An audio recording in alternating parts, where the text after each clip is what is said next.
Jason, I know we've been talking about the turnovers in the fourth quarter, but there specifically in the second overtime. Just what you see in your team and its inability to take care of the ball. Yeah, it's something that we've talked about and we got to address. Like, we have to be better. And if we want to win, being able to get a shot, and then you want to get a quality shot, I think, the turnovers have come to hurt us. And coming down in that second overtime, we had some turnovers that we didn't get a shot. And so, but before that, we have to be better defensively too, understanding tendencies with Harden. He's one of the best, and understanding, the three is something that he wants to get to. So that's something that we'll look at, and hopefully the next time we play, we can be better.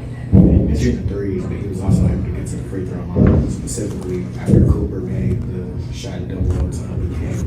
He got the foul on Christie. I guess, how do you defend a guy who's so skilled at drawing contact and getting reps?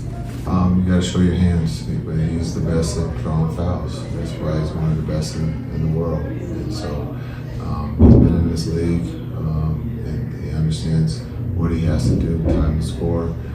It's not always scoring the ball, but getting to the free throw line that leads to scoring. He gets to what his shot that he wants, and that's the difference between great players and just average players. Coach Cooper played 47 minutes tonight. Just what do you think of his performance playing that many minutes in a game like that? He was good. He was aggressive there. He got us the tie score. He got the ball in his hands. We got to be better at getting the ball in his hands there late in the game. We struggled there a couple of possessions, but once we did, he capitalized on that and scored. He played his heart out. He had some great looks. Defensively, I thought he was good, but to play 47 minutes, he was really good. They called that play in the first overtime with both him initially, and then no returned it. Do you have any thoughts on just them automating the goaltending part of it? At some point, that's probably going to come.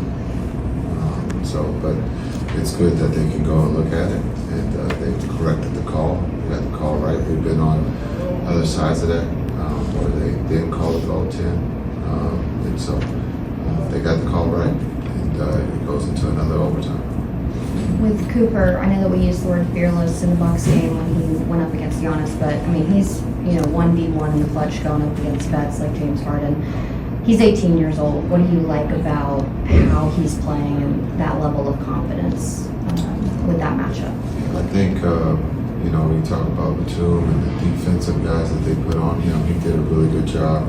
Harden's not an easy guy to drive. He's got great hands and he's strong. So I thought Cooper didn't settle. He did a great job of getting in the paint and being able to get to a shot. And D'Lo had it going in the fourth quarter. How dangerous is it when he's kind of has it going like that? Yeah, I thought he was really good, got us back in the game. Offensively, being able to score, being able to find his teammates, he was good. And then in overtime, what did you see from him? It seemed like he kind of cooled off. It happens. I thought he had some looks. We had turnovers. There was just way too many turnovers, to both overtimes. For everybody, not just D'Lo. What stood out to you about the way Naji Marshall played today?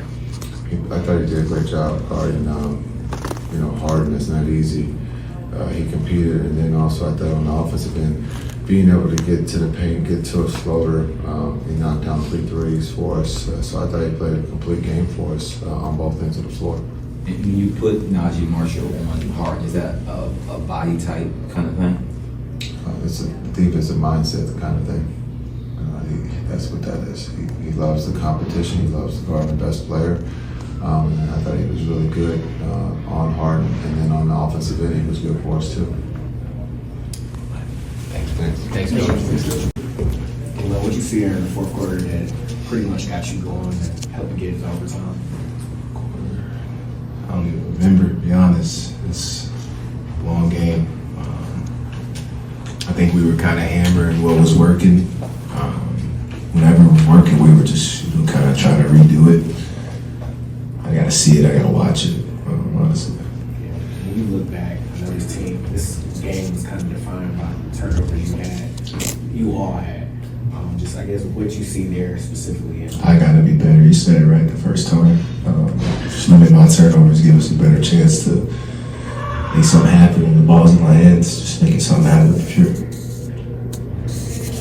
What was just your reaction to the changes that were made this week with the Nico specifically? Oh, I mean, it's a part of the business. Players go through it more often than not. So, seeing the GM or ownership or anything like that, transition the other way, kind of just gotta, have empathy for it and then kind of move on. But Nico was great to me. Tough is it when a guy like Harden he just kind of sizes people up and rears up from wherever he is? Oh yeah, you just gotta stay disciplined.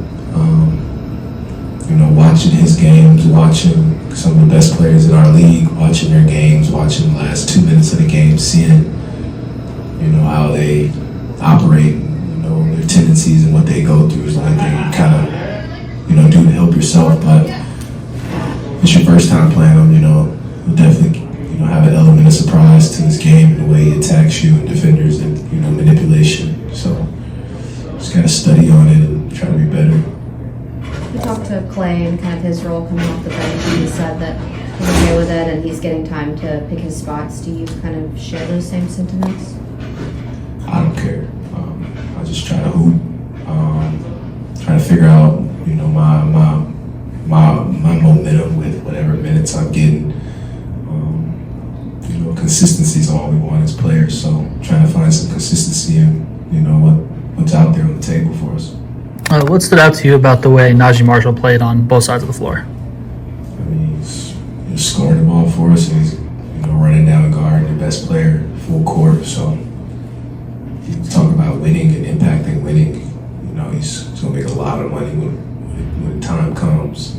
Teams want pieces like that, and hopefully I can be next to him because he definitely impacts winning and makes my job easier for sure. You guys have been in a lot of close games, and Cooper's gotten a chance to handle the ball during those moments. How are you seeing him kind of develop these first He's ready. He's ready for it. Got fouled on those last few plays. For him to have the ability to get to where he wants to get to at that age. And if we call an and one on one of those two plays, I think it changes the momentum of the game. But no call for the rook. But we still had a chance, so that's all that matters. Cool. What was your first double overtime? Yes. Your NBA career. What'd you think? It's a lot of game time. So it's a lot of game, a lot of play, a lot of minutes. But I thought we battled well tonight. Obviously, didn't come away with the result we wanted, but I think we're showing more and more fight, and we'll clean up some of the execution things. You think these vets 1v1 in the clutch, Giannis and now James Harden? I mean, what's going through your head in those moments? Just figure out the spacing. Attack these guys. Just try to make a play. You seem to be going to like a power move a lot to kind of close games. Is that something that you've been working on that you're starting to feel comfortable with? I think it's just part of the game. All these guys are going to play with high level physicality, and so you have to match that, and you have to learn how to use physicality yourself. And it's just such a big part of the game. I think learning from guys like Naji and PJ, who that's one of the biggest part of their games is getting to the rim and playing with that force. Is something that you can learn a lot from, and it's really effective. Talking about some of the late game execution, what do you see specifically that's kind of having y'all in a position where y'all not execute down the stretch? I'd say turnovers. Obviously, that's a big thing. Some just late game stupid turnovers, and then just not getting great shots. We had a couple possessions down double overtime where we didn't get a good look, and that's all you can ask for at those moments in a game is to get a solid look, and you live with putting shots on the rim. But when we go with empty possessions and sometimes not even get shots up, it's tough to win for sure. With the turnovers, is it more miscommunication? Is it kind of just being loose with the ball? What do you see that? Yeah, I don't know exactly what it is. I think it's a couple of different things, obviously, but just got to be tighter. Tighter with the ball, tighter with our communication, our setup, our spacing, so stuff like that. It all goes into it. You were able to get downhill a lot late in the game, in the paint finish. What are you learning about kind of when you can get those opportunities, how you can create those opportunities, and kind of the balance between wanting to move the ball, make the right play, but being aggressive, looking for your own drive? I think it's a lot of flow of the game stuff. Knowing time to score, knowing different matchups, who's on the court for them, who's on the court for us, and just kind of thinking the game. D'Lo had it going, so we went to him. We were going to him a lot through the fourth quarter down the stretch. He came up huge. I think, like I said, just being able to pick spots and figure out what's going to be the best advantage for us on each possession. And it's been, I don't know how many games, several games that you've almost always had a point guard on the floor with you after obviously opening the season in that role. What's changed for you now that you're playing more of the position you grew up playing? I think it's obviously just having somebody to help relieve pressure. I think it's a lot of pressure and a lot of responsibility that comes with being a point guard. I don't know if I was ready for that or if I was ready to, handle that, right off the bat. I tried my best, and that's not to say I can't go back to it and, can't work on it and get better, but I think it's just worked out lately where it's been better to have somebody else, helping out relieving pressure. It doesn't mean I can't bring it up and initiate offense, but just to have somebody in there to, help relieve that. Obviously D-Will's been playing really, really well. When we can get D-Lo like we had him tonight, just, those guys, when they're on, we're better with them on the court. So, if they're going to play well, it's hard to keep them off the court. You're a confident kid, 18 years old, playing point guard coming in. Like you said, it was tough. Was there times when confidence was a challenge for you early on? I wouldn't say that. I don't know if it was my confidence, but I think it's just a lot of responsibility that comes with being, in that position, and you're being tasked with, obviously creating for everyone else. Honestly, before, yourself is a priority. So, just trying to find ways to impact the game, and it's just all those responsibilities, and I don't know if I was ready for that, but, Coach Kidd was confident in me, I was confident in myself.